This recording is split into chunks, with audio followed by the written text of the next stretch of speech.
శ్రీ సత్యసాయి జిల్లా కదిరిపట్నంలో వైసీపీ నాయకులు కార్యకర్తలు కలిసి విద్యుత్ ఛార్జీలు పెంపునకు నిరసనగా ర్యాలీ చేపట్టారు.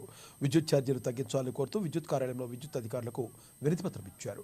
వైసీపీ సమన్వయకర్త మక్బూల్ బాషా ఎన్నికల ప్రచారంలో చంద్రబాబు నాయుడు విద్యుత్ ఛార్జీలు పెంచమని మాయమాటలు చెప్పి విద్యుత్ ఛార్జీలు పెంచి ప్రజలపై 15,000 కోట్ల భారం మోపేయని ముంచారని మండిపడ్డారు. చంద్రబాబు ప్రజలకు ఇచ్చిన హామీలు నిలబెట్టుకోవాలన్నారు. ఈ పోరుబాట కార్యక్రమంలో వైసీపీ నాయకులు కార్యకర్తలు పాల్గొన్నారు.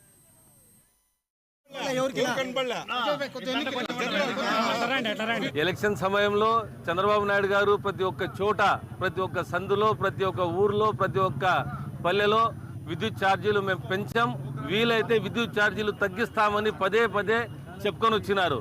తీరా 6 నెలల గడవక ముందే విద్యుత్ ఛార్జీలు దాదాపు 15,400 కోట్లు పెంచినారు, చాలా భారం మోపినారు. కాబట్టి మన ప్రియతమ నాయకులు మాజీ ముఖ్యమంత్రి వర్యులు వైఎస్ జగన్మోహన్ రెడ్డి గారు ఈ నిరసన కార్యక్రమానికి పిలుపునిచ్చారు.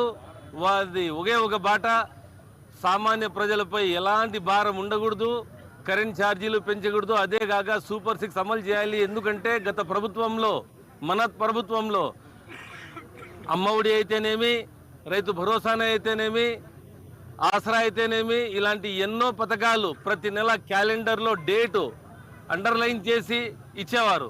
కానీ 6 నెలలు 7 నెలలు అయినా కానీ ఈ ప్రభుత్వం